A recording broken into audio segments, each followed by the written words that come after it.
Welcome back to another episode of Am I Doing This Wrong? New scenery today for those of you watching the visual conversation. At least for me, you're just seeing the other side of Ryan's studio. Very true. This is my office. I'm sophisticated. I have an office. So yeah, she's like a real grown-up. What are you doing on this podcast? I know. I figured something out. Nice. Well, that's because I am in Maryland right now visiting. We are in the same vicinity. Not currently. That's what I was going to say too. We are 2 floors apart right now for recording purposes. But we are making it work. We are. And hopefully while you're here, we can figure out how to actually literally record together, and then it'll just be one big video. There we go. Yeah, we will be in the same frame. For all our listeners, they're like, this is a podcast, we don't give a fuck where you are. I know, they're like, we can't see anything, we're driving to work right now, stop talking about that, move on. This is a very interesting visualization, but all you need to know is Morgan is on the East Coast. You know, she's really thriving in this East Coast. Well, I would say you're thriving in the East Coast weather, but you're kind of hating the weather, right? It is so humid here. Mm-hmm. My hair is a mess. Thank God for headphones. Because yeah, it's rough for me. My skin is breaking out. Let's just contrast though, literally being in the desert versus coming out to the lush and green, as we like to call it. It is so green. It is so green. Mm-hmm. Such a change. So that is really nice. Yeah. But it is humid. True that. And yeah, we're thriving here though, you know, got a bunch of new coffee shops that I didn't even know I was next to. Yes, and I'm going to make her try them all. Right, yeah. I'm a connoisseur, so. She's a connoisseur of sorts. Yeah. But it's good though. Wrong gals, same coast. Look at that. Oh, Wrong girls, same coast, new topic. Yes. Woo! We'll get to say that for a couple of weeks, so that's fun. I know. Yeah, then I'll just change it to wrong girls, different coasts, new topic. Oh, okay. That'll be our tagline now. I know. Oh, I like that. We're trying it out. You guys let us know. Yeah. We're bi. Bitches. We're bi. We're bi. Sorry, I cut you off right when you said that, and it was funny. So I know it works. That's one thing that is wonderful about doing a podcast with your best friend, is that we're learning that we don't complete sentences a lot around each other. No, yeah. So most of our listeners are like, what are they talking about?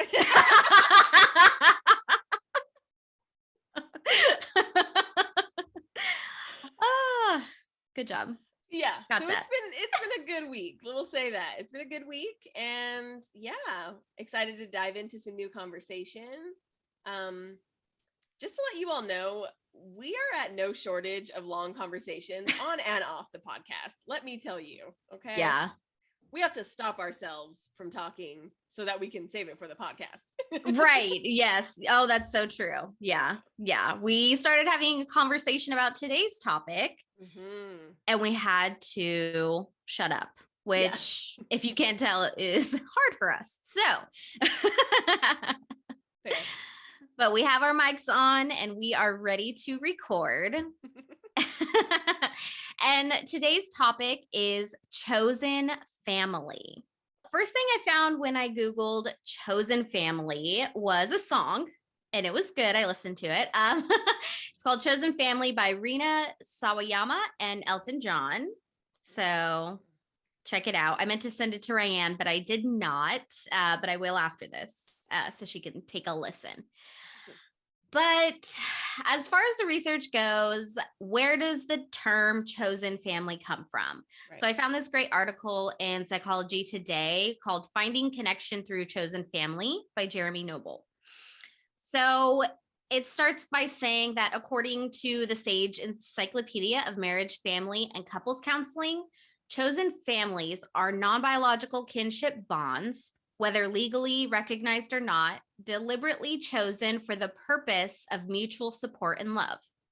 The term originated within the LGBTQ community and was used to describe early queer gatherings like the Harlem drag balls of the late 19th century.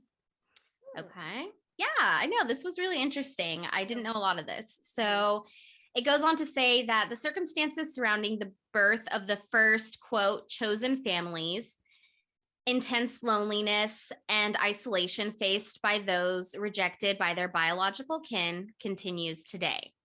Nearly 40% of today's homeless youth identify as queer, and a recent study found that roughly 64% of LGBTQ baby boomers have built and continue to rely on chosen family.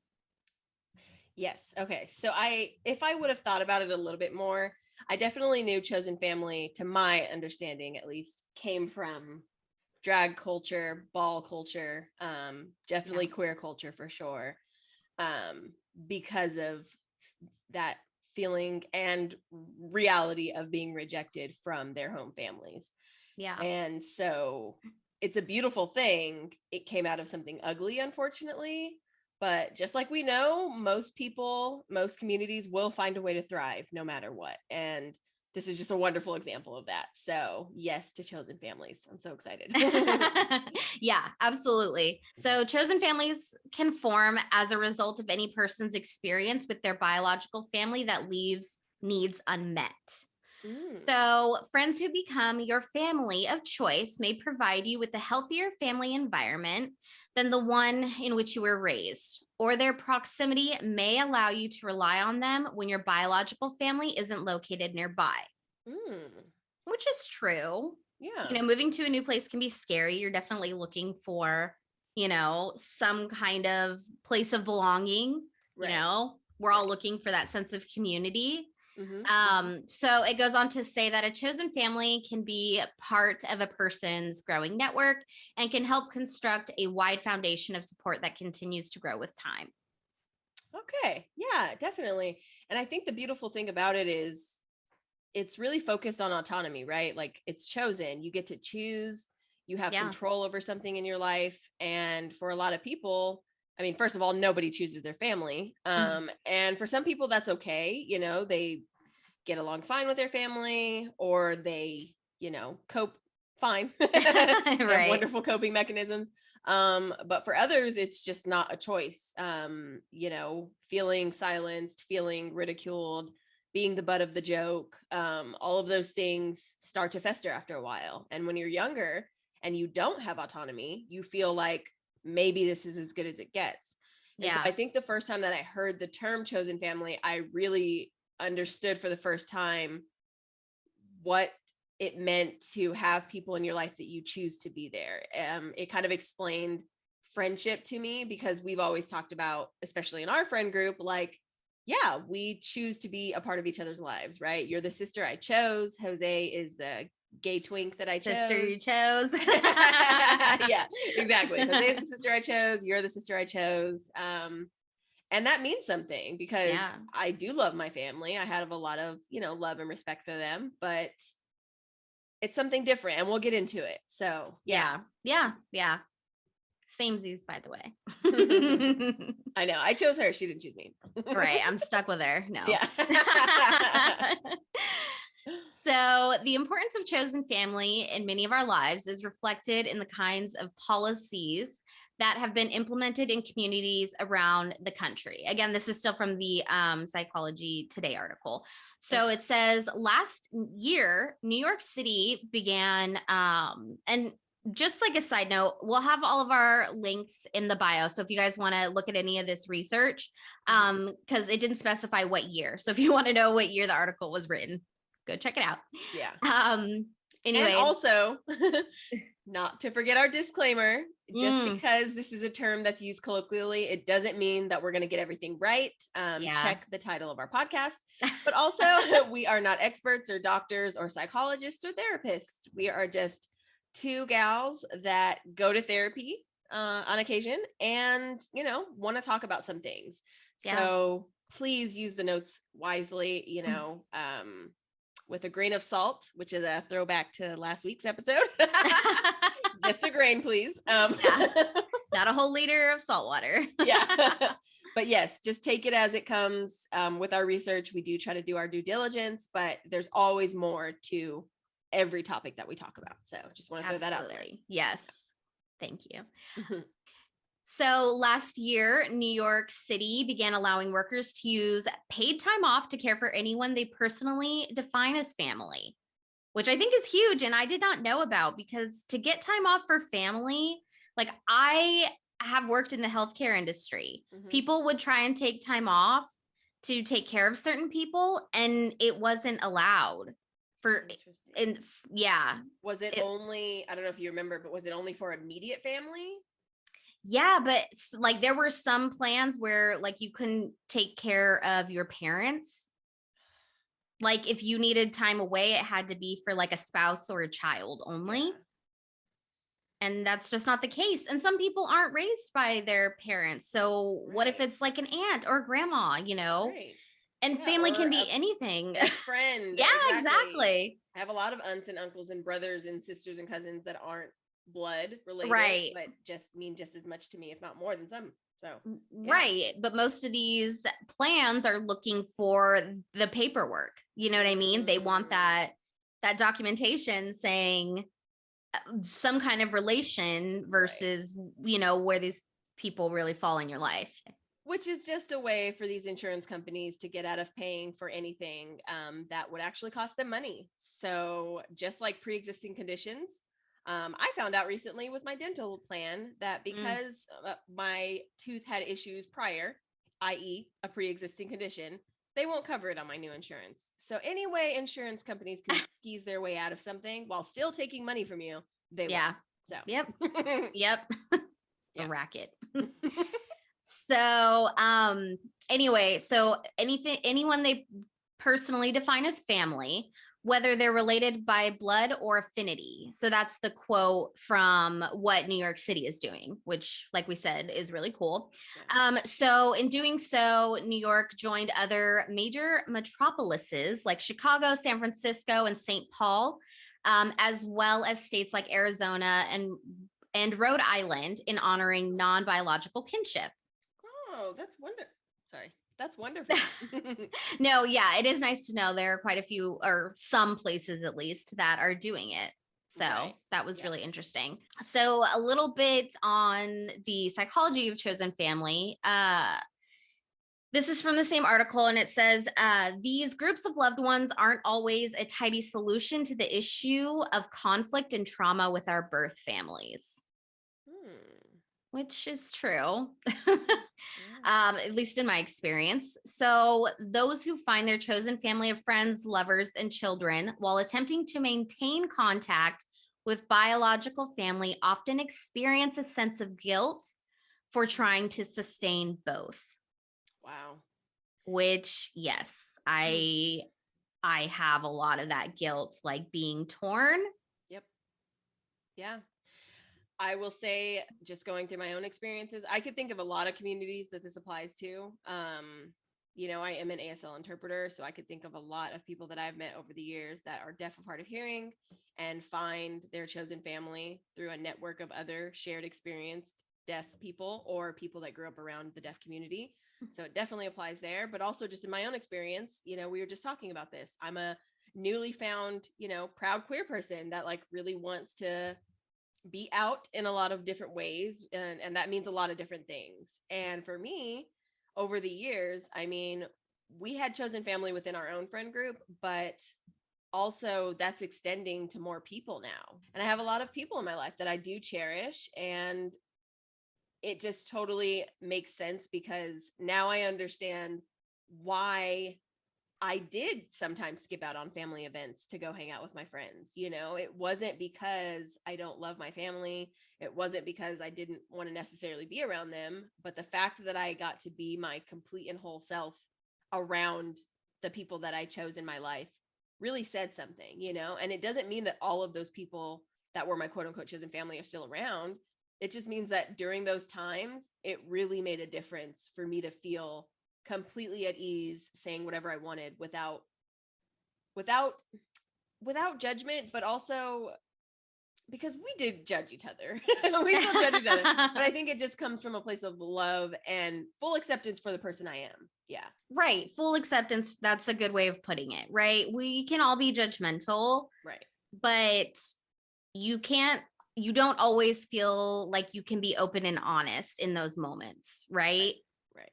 Like we can tell each other when we're annoyed or, when something's bothering us or if someone does something that's fucked up, like, but we're still going to be there. Right.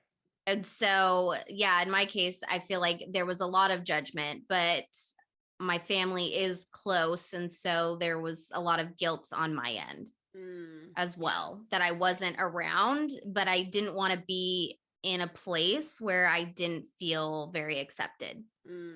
Yeah, definitely. So. And, I don't want to be too harsh, but the idea that, family is supposed to be unconditional love, it didn't always feel like that. It did feel like there were conditions on that love. Yeah. And again, that could have just been my experience and my perspective, but that's all I have to go off of, especially right. being, being a young person, now I can kind of see that what unconditional love means for family. But chosen family does really feel unconditional. And I feel like we've pushed the boundaries many times. And I can say and fully attest that it is unconditional love in the chosen family I have, for sure. Yeah, same. Yeah. Aw. Guys, we're getting sappy. All right. So in some cases, biological family members wonder why their relative would choose to spend quality time with anyone else and might even shame them for their devotion to another group. So basically everything we just talked about. Oh, yeah. And at first it felt more like shaming, and then it became, they knew who these were the people that I wanted to be around. They're still around. And that it wasn't going to change, right? If anything, all that changed was that I started inviting y'all to my family events, Right. Yeah. Some of them at least, Right. No, that's true. Yeah. Yeah, that's true. We're lucky that we do have family members that have like come together and we've kind of, like I feel like I have multiple parents definitely with, my chosen family and their family. And so that's nice because that's not always the case. That's really not, and we're going to talk about some examples of that. So, it goes on to say that, of course, serving as someone's chosen family can be difficult too, or difficult as well. So trying to nurture and support your own biological family and also serving in the role of chosen family can be difficult, demanding, and leave you in a sort of linchpin role of supporting both structures. You're just, yes. Right. You're just wearing yourself thin, like not to be cheesy, but like you can't pour from an empty cup. If you're running back and forth and not taking care of yourself or whatever the case may be, whatever the situation is, that's true. It can be a lot. It's a lot of people. Right. It is a lot of people. And especially if you feel like some parts of you are still being suppressed in said, biological family. Yeah. Right. Like, yeah, I definitely remember very specific holiday events where I would be home for the holiday weekend. Maybe I was still in school and I would come to see my friends. And because I also wanted to catch up with them, we'd stay up all night and sometimes have some spirits and other things going. And next thing I know, I'm late for the family event, that's the next day, or don't show up to that family event because I just feel so comfortable that, I just wanted to stay in the place that I was. And yeah, that's definitely caused contention. Even the times that I did show up, I was tired for multiple reasons though, yeah. Sometimes it can be exhausting just thinking about going to a certain event, knowing that you'll see certain people of your family, and right. See our holidays with family episode for some tactics. Yeah. Some preparation you may need. Right. If that is a tough situation for you to be in. For sure. Yeah, for sure. And it's not to bash anyone's family. Like we've said, we are who we are. We show up in this world with the tools that we were or were not given. That's it. Yeah. And so I'm not bashing anyone. I love my family dearly. And I do think that most people, if given the opportunity, would love to be around their biological family without judgment. But the reality is hurt people hurt people. We all carry trauma. We all have baggage. And the way that that plays out in your life and the people around you, it's honestly just kind of up to chance. And so I'm not blaming anyone, but this is just the reality of my situation. I'm just being honest. Oh, so. Well said. No, that really sums it up really well. Yeah. Very well said. So while both your biological family and your chosen family might provide you with support, if the stress of being present for both is overwhelming, it will be impossible for you to care for anyone in your life, even yourself. So it says, manage expectations so that the relationships with chosen family can function as self-care that energizes you for time spent with your biological family, which, yes, that's so true. Ryann literally just gave an example of this. Home for the holiday weekend, the first thing I do is see my chosen family so that I can prepare for seeing my biological family. So that's exactly right. And so then it ends with, and if you have a positive relationship with your birth family and vice versa, right? So it can go both ways and you can have both. And that is amazing if you do. Right. But there are just so many, I'm sure everyone falls onto a different part of the spectrum. Yeah. And you can even think about it like, you could kind of compare it to, a work party versus, a party that you go to with your friends, right? The things that you tell, the anecdotes that you share with your coworkers versus what you share with your friends is always different, Yeah. At least it is for me, a very unapologetically honest person, which sometimes has gotten me into trouble in the past. Okay, we'll be honest. But point being, we've talked about this. What me and Morgan tell each other about our family trip or about our coworker trip or about, our vacation versus what we tell our coworkers are two completely different stories. You know what I mean? Right. When I visit Vegas, I'm going to tell my coworkers, oh, we had a great time. We saw some different clubs. We got some good food, blah, blah, blah. Right. But when I tell Morgan, it's going to be like, yeah, I got shit-faced one night. So the next day I didn't eat anything. But then the next day we finally went to a restaurant. It was really fun. It's going to be a very different summation of like what events I want to talk about. So it's not necessarily good or bad where you fall on this. It's just about what brings you most comfort in the different situations that you're in. Right. Where do you feel comfortable being vulnerable? Yeah. Right. That's really what it is. So no, very well said. So kind of tying back to where we started, I wanted to talk a little bit about chosen family and the LGBTQ plus community. So I found this great article and it started with a quote that I will try and not mess up. So here we go. So, quote, when someone has rejection from their mother and father, their family, when they get out in the world, they search. They search for someone to fill that void.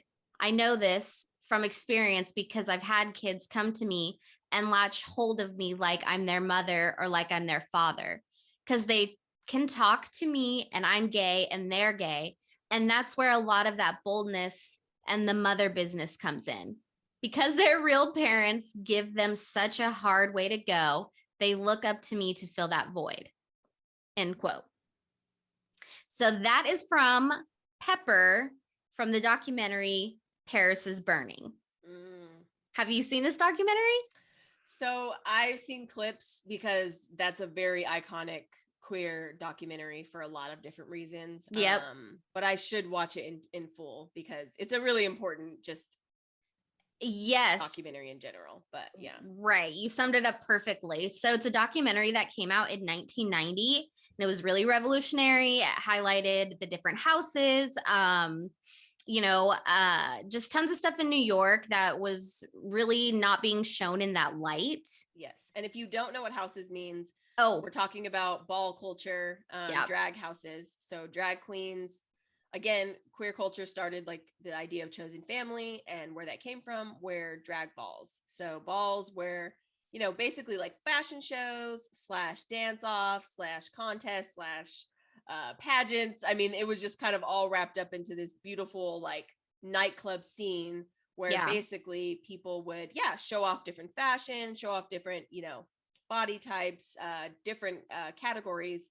And the families or houses would be like the house of Balmain or whatever the house is, and they would have a drag mother, and the drag mother would basically be the mother of that house. And so she would basically like have like her children, which were other drag queens or just other people involved in the queer culture. So yes, very good point that they're talking about the different houses in Paris is Burning. So it's iconic. Go watch it if you have time. Right, exactly. And so this article then, after this quote, goes on to say, Paris is Burning is a rite of passage. It's one of the most important queer movies of all time. And it has a beautiful depiction of family, such as Pepper and her family, House of LaBeija.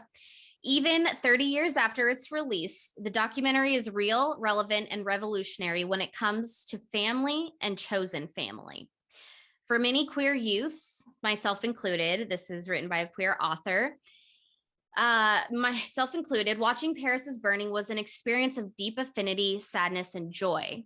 At the time, queer people like me, whose biological and legal families accept us, who always have enough to eat, or who are white, can never understand the true depth of community depicted in the film. No one can speak to the magnitude of importance behind chosen family better than those who have been kicked out and are homeless or traumatized because of other people's responses to their queerness. Yeah. Cool. That's I know. A wonderful quote. Exactly. Yeah. Because it's not your queerness that's the issue. It's other people's responses to it. That's wonderful. Yeah, exactly. Yeah, I thought that was great. Mm-hmm. So they go on to say that the point of a chosen family is not to stifle individual members through literal biological ties, comparisons to a nuclear or biological family, or labels. The point is to foster belonging and fill one's voids. Sometimes labels such as, quote, mother help with this, and sometimes they don't. But the point is that individuals get to decide. Ooh, I like that. Yeah. That is really true. There's something to be said about that. I think another kind of like current example would be like using daddy, right? Like the term daddy, zaddy, all the different forms. Yeah. Zaddy. Where's Jose? Yeah. Insert clip here. Right? Yeah, zaddy. But the term even daddy, right? Like that came from people having daddy issues. I mean, again, I'm sure we could look it up. There's probably more psychologically that it has to deal with. Yeah. But it did. It came from people having absent fathers and feeling like they had a void, right? Society puts a lot of pressure on what we call the nuclear family, right? Having both of those parents in the household of opposite genders, right? That's like also a big part of what Americanized culture, and really globally, honestly, puts really a lot of pressure on that. And so when you don't have that stereotypical life, you do feel on the outside. And it's really interesting. I thought about this a lot because if you do grow up in, present day, right, where you could have two moms, or you could have, two dads, or two non-binary, parents, and or any mix of the two, right? Right. It really shows you that you can be just as fulfilled, right? There are people that are thriving that don't have the baggage of feeling abandonment and have a different format going on at home, right? Have different legal guardians, whatever. But living in our society, you still feel the need to conform in a lot of ways, as we all know, right? What is quote unquote normal? Who's to say at this point? But I know for most people growing up, in, basically the 90s and before, still felt that sense of abandonment. And so I totally can understand where that comes from. And I love the fact that we can kind of move beyond just these like parental norms, right? We can talk about, this is my sister, or this is, whoever it is to you, to give you that sense of like, like you said, belonging and community. It's wonderful. Yeah. No, absolutely. So then it talks a little bit about why do queer people develop chosen families? So it says that the, quote, traditional family relies on a number of things that aren't always available, applicable, or appealing to queer people. For many people, marriage is a fundamental symbol of family, and marriage wasn't legal for same-sex couples in the United States until 2015, though some states had passed earlier legislation to this effect. Yep. That was only 12 years ago. Is my math wrong? 2015? What am I talking about? Wait. Oh, cut that out. 8 years ago. 2050. Yeah, not 2005. Oh, wait, it's 22. Wait. 7 years ago. Okay. That was so dumb. We're cutting that out. That was real dumb. I was like, 12. And I still got it wrong. Like, anyways, okay. Don't ask us to do math. Okay. Well. So 2015, that was only 7 years ago. That's wild. That's ridiculous. It's very ridiculous. And even now, with all of the legislation happening in Florida and Texas about the Don't Say Gay bill, I mean, like, where are we? Why? Why? Yeah, why? We have much bigger problems than the word gay, which is not a problem. It's an excuse. It's a distraction. It's bullshit. Exactly. It's a distraction. And it lets you know that there's a reason why people find communities outside of their given community. Right. You know? Right. You're the reason for chosen family. Exactly. And, I just had this thought. I was thinking about this earlier, because no, we don't choose the family that we're born into, but we don't even choose the body that we're born into. We don't choose the mind that we're born into. So like the fact that, we get to choose on something just as simple to some people, like, oh, that's just my family, move on. Yeah, but it's not that simple for a lot of people, right? Because their family never gave them that sense of home, that sense of trust, security, love, all those things. And so if you didn't have that at your family or with your family, if you decide to go find that outside of, the norm, right? That's a beautiful thing, because that means you're trying to at least take matters into your own hands. You're trying to create something for yourself. And I feel like there's no greater accomplishment on this earth than finding that community, right? Because again, none of us chose the way we came into this world. And so the way that we choose to deal with it is nobody's business but our own. And like, yes, fuck off if you believe anything otherwise. Yeah. Fuck off. Yes. Big fuck off to that. Yeah. I know. Ryann and I are just shaking our head if you guys aren't. Just a lot of sighing and head shaking. Right. It's a beautiful episode, but like, fuck some people. You know what I mean? Yeah. It can be all the things. It can be all the things. So can you. And there were people out there who will love you. Yes. So, big emotions right now. Right? Sorry, I'm just like, All right. So, and then it does make the point that same-sex marriage is still not legal in many parts of the world.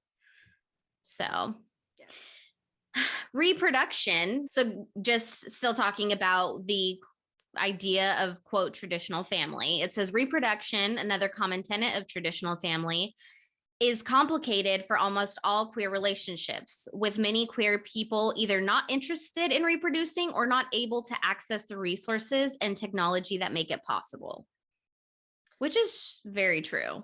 Oh, yeah.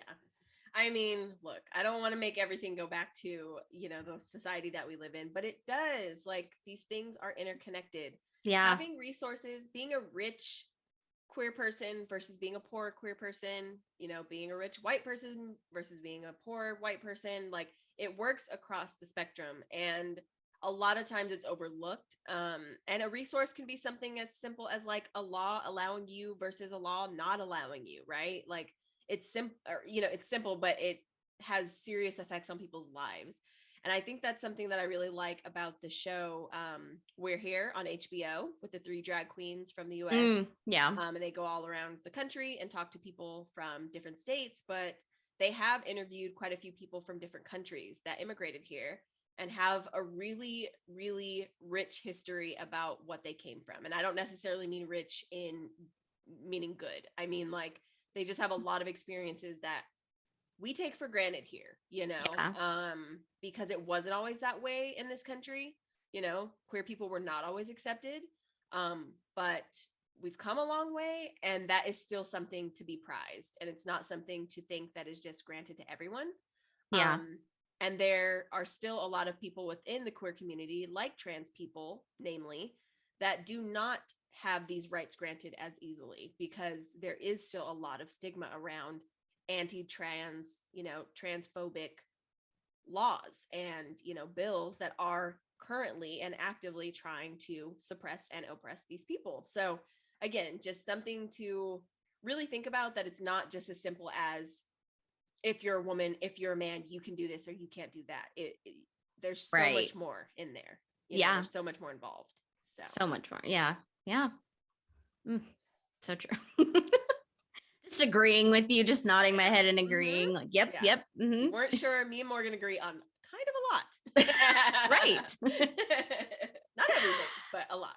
A lot. Yeah. We have a lot of the same questions. So that's why we're here. I know. And we're here to ask the questions. Please answer if you have it. Yeah. Slide into our DMs and let us know. Let us know why we're wrong. Please. Help us figure it out. So it goes on to say, finally, relationships with one's parents often look very different for queer folks. Queer people are frequently abandoned, the victims of violence at the hands of their parents, estranged, or distanced from their parents. Yeah. Which is just terrible. I can't think of another, I know. And if you have experienced violence in any of its forms from the people that society tells you should take care of you first, how can you say no to it when it comes from outside sources? You know what I mean? Just think about that, Right. Cyclical behavior is very real and very hard to break. Yes. We scream therapy from the rooftops, but that's really where Ryann and I, at least, have started working on things that, we have seen within ourselves that we want to be better at. And so that's just one example, but, that's a really good point. That's true. If it comes from the inside, then what more can you take from the outside? It's shitty. Exactly. It's so shitty. And those are, society, the one who's making all these rules, is telling you that these are the people you're supposed to trust and who are supposed to take care of you. Yep. And it just can be so not that. Right. And that's for so many people. I mean, this, we are talking in the context of queer communities, but there's a lot to unpack here. We might get into it. I don't know. That's a heavy one, but yeah. Yeah, it is. And it can, there's many different angles that we can talk about this. Right. Yeah. And I do like that we're giving, the queer community its due for creating this, really positive form of family. Absolutely. And a positive perspective on something that could really be, unfortunately, negative in your life. And it could have been where most of your issues stem from, a lot of our nature versus nurture, a lot of that nurture is your family. That's your first nurture, and, you can really grow up your whole life realizing that everyone around you is gaslighting you, right? At school, they might tell you, well, just go home and talk to your family, or just go home and talk to so whoever you live with, right? Said legal guardian. But if you don't have that connection, if you are literally experiencing violence at the hands of these people, or at the words of these people, or whatever it is, right? The isolation, the abandonment of these people, you can really start to develop some serious stigmas against, what does family actually mean for me, Yeah. And it'll be hard to let anybody else in, which is why, again, just want to say one more time, it's just beautiful to be able to find that again, because you can really feel like, will everyone treat me this way? You know what I mean? Like, do I have to have these barriers and walls built up for everyone? Or is it because we didn't get to choose these people that now I get to choose, Yeah. Yeah, that's true. That's true. It is a beautiful thing. You do get to choose. Oh, yeah. So chosen families are often born out of necessity, it goes on to say. Many queer individuals can't turn to their biological parents or families in all the ways that other people can. Whether you are completely rejected by your biological parents, face homophobia, or encounter increased tension because of your queerness, the safety nets that parents often provide aren't always available to you, right? So this can create the need to build a new, intentional, healthy family.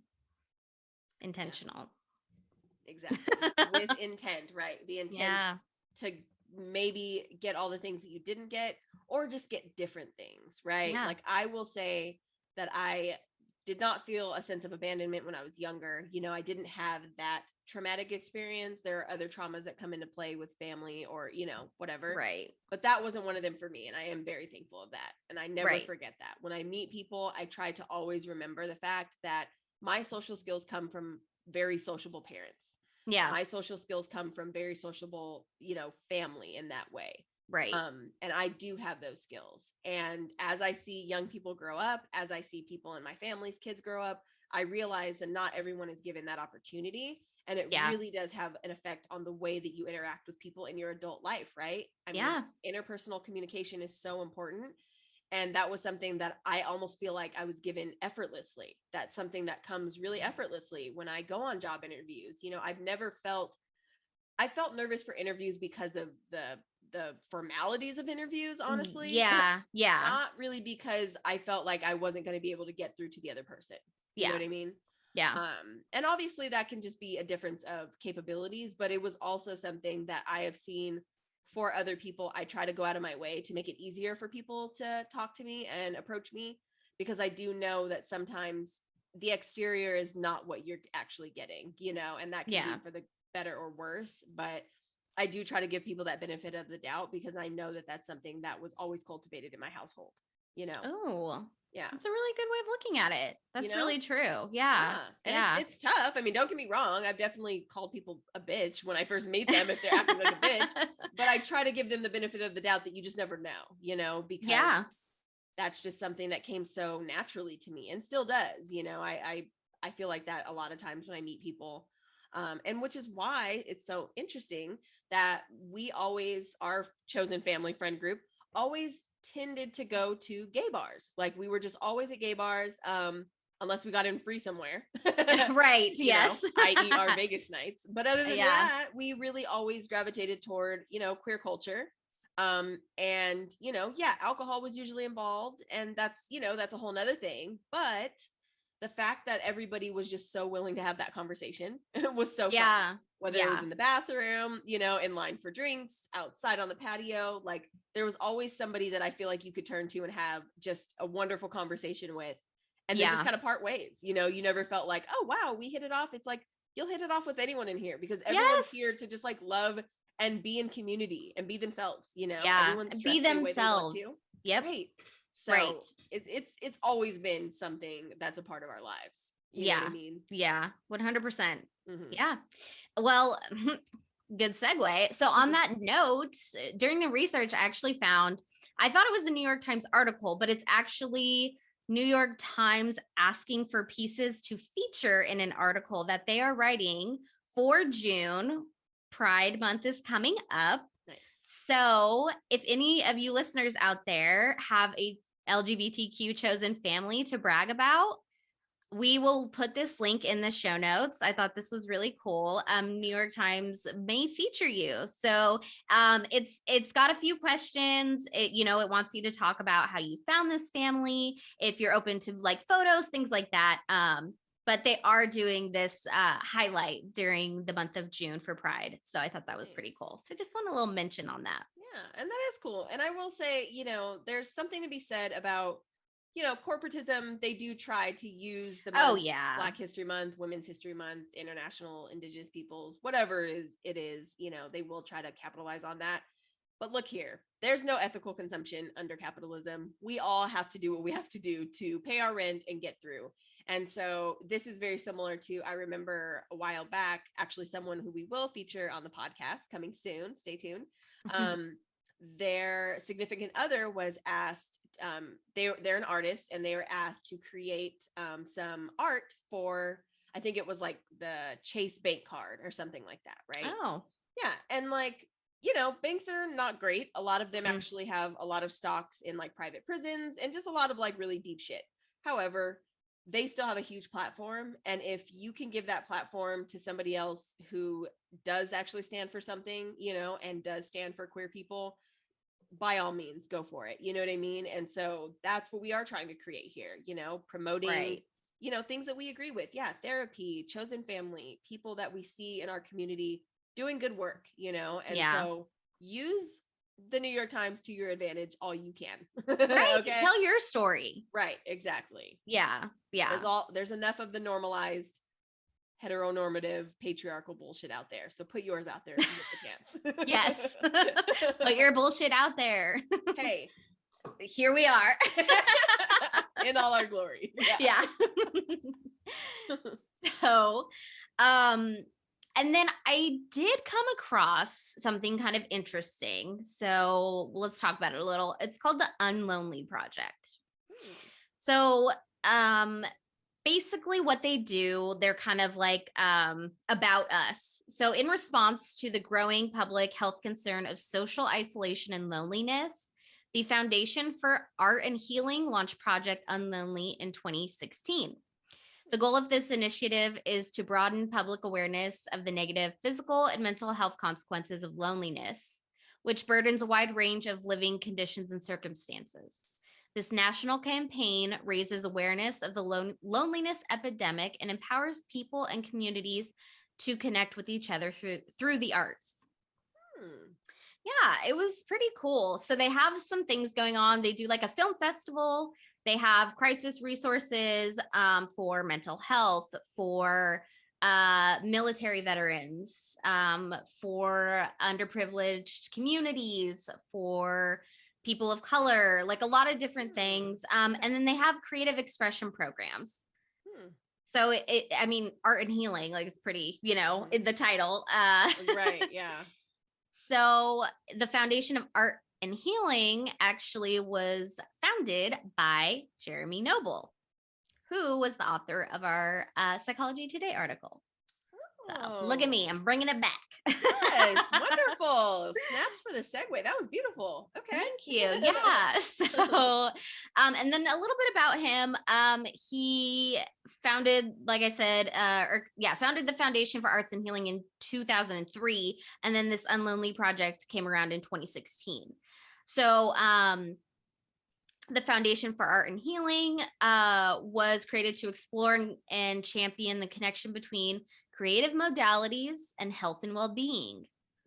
Since its inception, the foundation has designed and employed a number of successful projects in response to traumatic experiences and to address public health concerns, it says, including heart disease and the loneliness epidemic. So they are pretty broad sweeping. They're trying to do a lot of things. But I definitely explored the site. I was checking out some of the programs they have.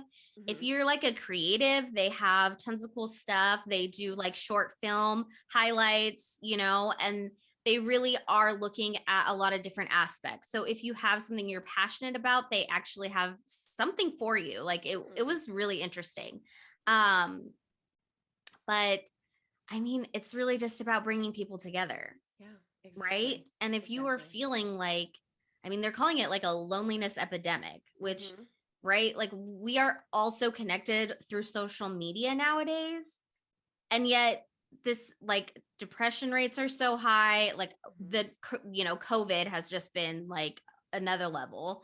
And, social media is like kind of a farce, if anyone played Wordle the other day, they know.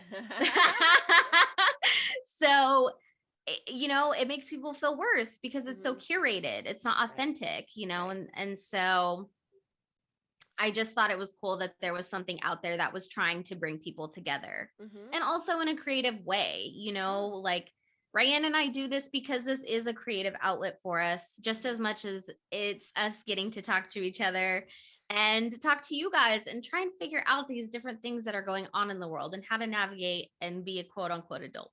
Right. I know, exactly. And realize what things do apply to us, right? Like if you had asked me a few years ago, I don't even know when, but if I had a chosen family, I probably would have thought like, no, that applies to queer people. Like, yes, I am an out person now and I'm like dealing with that on my own, But I'm just saying, like, that would have been something that I thought, like, oh no, that only applies to like certain people. Like, that's not me. Like, I have a family, right? But that's not true, because I think it goes back to something that I actually love about RuPaul's Drag Race. If you're a Drag Race fan, you know exactly what I'm talking about. On the episode before the finale, they always show the queens that are still there. They show them pictures of themselves when they were younger, like when they're like 2 or 3. And it's always a very emotional moment. And they say, what would you tell, 3-year-old you, right? And a lot of times what they say to the judges and what they say to themselves when they were younger is, it gets better. The things that you're ridiculed for now, people will love you for later. And like, just hold on, you will find that, because queer people, especially queer people of color, deal with a whole lot of mental issues that are never discussed in the family, never discussed in the home. Most communities, especially the Black community, does not talk about mental health. That is a very new concept that even, my mother, who is, training to be a therapist, still has stigma. And I get where it comes from, because that has been ingrained in our society, that you're just supposed to suck it up, and showing weakness is just a you problem. And, how it bleeds out on others is also a you problem. You know what I mean? And so I just think that that's one of the most beautiful things that I've heard on that show, is just that the things that I was made fun of for, the things that were used to demean me and, ridicule me, are now the things that I love about myself and that other people connect with me for. And like, you just can't ask for anything better than that, because it literally just shows you a whole nother side of life that you may have never known if you didn't allow yourself to be loved by different people other than your family. Oh my God. I'm going to cry. I know. Right. I cry. Right. I cry. And that's true. And I think you brought up a good point about like loving yourself, embracing those things about yourself that make you who you are. And even though we say, we've said on other episodes and other topics, looking for outside validation, it's you can say, like, you can read the motivational, like, validation comes from within. Yes, it does. But if you have everything telling you no, no, no for so long, it's really hard to find that within yourself. You really have to push. Yeah. But there is an opportunity for everyone to find a chosen family, and to find that love, and to find that love for yourself. Yes.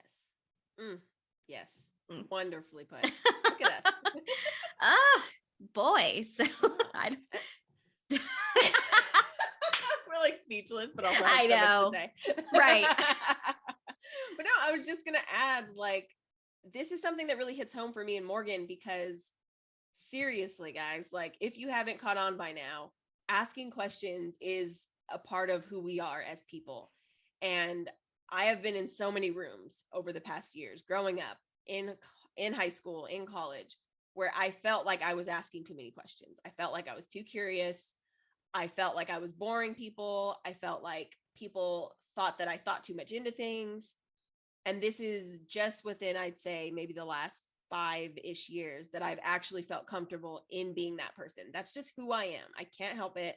I mean, I can shut up sometimes, but it's only if I'm tired, otherwise I've got the room for it. And so I just think, even for me and Morgan, like, yeah, like we say, we can talk on and off camera all day, but it really does make a difference when it resonates with other people, and it really makes a difference to us, because since this is one of our outlets, reaching out and connecting people is super important. It is, like, it is important that I use any reach I have to bring people together, Right. So that's what Chosen Family is all about, Right. And that was one of the biggest, like, reasons for starting this podcast, is because that we knew that we were having conversations that we weren't hearing in a lot of other places.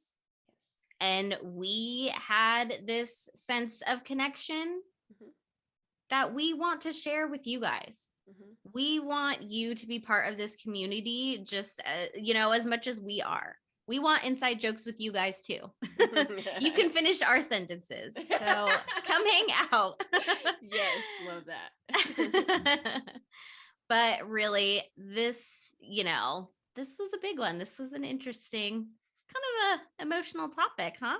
Yeah, I know. Big feelings. Big feelings. It's always nice to have you in the same area, in the same space. I feel like that's also like why it feels a little bit more close to home, because you're literally in my home right now. Right. Yeah. Oh my gosh. No, that's true. When Ryann and I are like in the same vicinity, we get like a little bit, I don't know, too melded in our brains. Like, sorry if these episodes, these next couple weeks, maybe we'll just be saying the same things back and forth to each other. Fair enough. But I do have a question for you. Yeah. Because yeah, like chosen family, like at least the term for us, I would say, if you agree, is a somewhat newer. Like I've known the term, but I do feel like we've really applied it to ourselves in like the way that we are friends and the few people that we have in that group. When was it apparent that you had like family outside of your biological family? Like when do you think that happened for you? Or how did that happen for you? I don't know how to ask it, but like I guess it was, yeah, like how did you realize that you had, you know what I mean? Like, how did you realize that you had people outside of your family that were your chosen family, if that makes sense? It was probably around high school. Okay. Yeah. There are people who I'm still close to. And some I'm not, like you said, but there was just this really obvious divide, my biological family, and I don't want to say, it's not like just my parents, like that's not like but my family's very close, and there was a lot of just judgment and not understanding, not open conversations that were being had, a lot of assumptions being made about me that weren't true. And so I had the choice. Was I going to be around these people, or was I going to go hang out with my friends whenever I could? Yeah. And so I chose to be with my friends. And that was it. Interesting. Yeah. What about you? I would definitely say after high school. High school was tough for me, being like one of the only Black people in that school. That was really tough. And I think as I get older, I realized just how brainwashed I really was, being one of the only Black people in the school. And so I felt close to people, but I also felt like there was always something kind of separating us. But I did feel like at home, and not just with like you said, not just with my immediate family, but I definitely felt like I love these people, but I don't know if we're the same. Like I don't know if we're the same kind of people, and I really didn't know what that meant for me. You know what I mean? That's a good way of putting it. Yeah. Like, and as we have gone through this episode and learned about, where this term comes from, and just like the trauma and the rejection that it was really born from, even though it's such a beautiful thing, it really came, like Ryann said really well, was that, I'm grateful. My parents are still together. They are still there for me in every way that they can be. But there were just parts of my upbringing, and not just my immediate family, that made me feel really rejected. Yeah. And so I was seeking out just more connection, and as someone who is trying to be more self-aware and trying to work on myself and trying to be better, I don't thrive in those situations where I'm not being my authentic self. Like I kind of shut down. Like Ryann has seen it. I kind of just melt away. Yeah, that's so true. And that's a really good point. Like gaining self-awareness over the years has come because I felt comfortable around certain people to tell me the truth about myself. Yeah. It's really hard to find out truths from people that you don't trust, because you don't trust it. Yeah. You think that there's an ulterior motive, which there might be, because if you don't trust them, you don't know what their motives are. And not to say you need to know people's motives. That's something in therapy that I've dealt with, right? Like when you're trying to figure yourself out, and only for yourself, other people's motives and intentions are not your business. What they show you, you need to accept. Like we have said that multiple times on this podcast. Yes. Yeah. Yeah. So for me, I always knew that was a part of it.